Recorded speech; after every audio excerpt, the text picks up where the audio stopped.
ಎಲ್ರಿಗೂ ನಮಸ್ಕಾರ. ಸುಮಾರು 5 ಮಂತ್ಸ್ ಕಂಪ್ಲೀಟ್ ಆಗಿದೆ.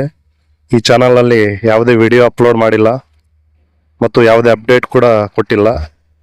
ಸೊ ಅದಕ್ಕೆ ನಾನು ಇವತ್ತು ಒಂದು ಇಂಪಾರ್ಟೆಂಟ್ ಅಪ್ಡೇಟ್ ನಿಮ್ಮ ಜೊತೆಗೆ ಶೇರ್ ಮಾಡಬೇಕು ಅಂತ ಅಂದ್ಕೊಂಡಿದ್ದೀನಿ.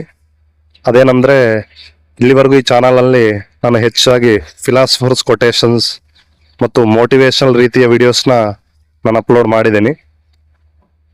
ಆದರೆ ನಾನು ಈ ಚಾನಲ್ ಕ್ರಿಯೇಟ್ ಮಾಡಿದ ಉದ್ದೇಶ ಅದಲ್ಲ.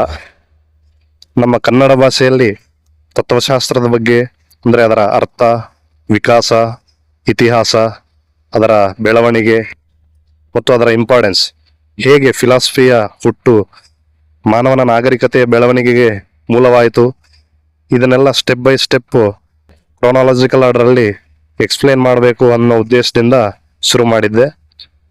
ಹಾಗಾಗಿ ಇನ್ನು ಮುಂದೆ ನಾನು ಈ ಚಾನಲಲ್ಲಿ ರಿಯಲ್ ಫಿಲಾಸಫಿ ಮತ್ತು ಫಿಲಾಸಫರ್ಸ್ ಬಗ್ಗೆ ವಿಡಿಯೋಸ್ ಮಾಡ್ತೀನಿ.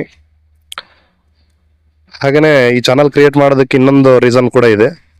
ಅದೇನೆಂದರೆ, ಕನ್ನಡ ಭಾಷೆಯಲ್ಲಿ ಫಿಲಾಸಫಿ ಬಗ್ಗೆ ಕಂಪ್ಲೀಟ್ ಡೆಡಿಕೇಟೆಡ್ ಆಗಿ ವಿಡಿಯೋಸ್ ಮಾಡೋ ಚಾನಲ್ ಯಾವುದು ಪ್ರೆಸೆಂಟ್ ಅವೈಲಬಲ್ ಇಲ್ಲ.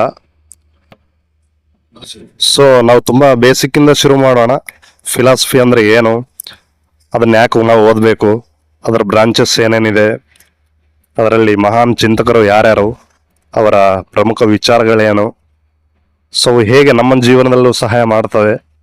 ಅದು ಇಂಡಿಯನ್ ಫಿಲಾಸಫಿ ಆಗಿರ್ಬೋದು, ಅಂದರೆ ಚಾರ್ವಾಕ, ಜೈನಿಸಮ್, ಬುದ್ಧಿಸಮ್, ನ್ಯಾಯ, ವೈಶೇಷಿಕ, ಸಂಖ್ಯ, ಯೋಗ, ಪೂರ್ವ ಮೀಮಾಂಸಾ ಮತ್ತು ಉತ್ತರ ಮೀಮಾಂಸಾ, ಅದನ್ನು ವೇದಾಂತನು ಅಂತ ಕರೀತಾರೆ.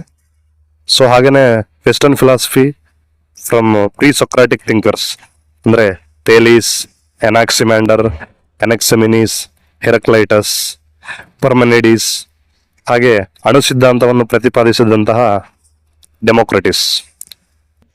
ನಂತರ ಬಂದ ಸಾಕ್ರೆಟಿಸ್, ಪ್ಲೇಟೋ, ಅರಿಸ್ಟಾಟಲ್, ಹೀಗೆ ಏನ್ಷಿಯಂಟ್, ಮಿಡಿವಲ್, ಮಾಡರ್ನ್ ಮತ್ತು ಕಂಟೆಂಪ್ರರಿ ಥಿಂಕರ್ಸ್ವರೆಗೂ ನಾವು ಮುಂದೆ ನೋಡ್ತಾ ಹೋಗೋಣ. Thank you.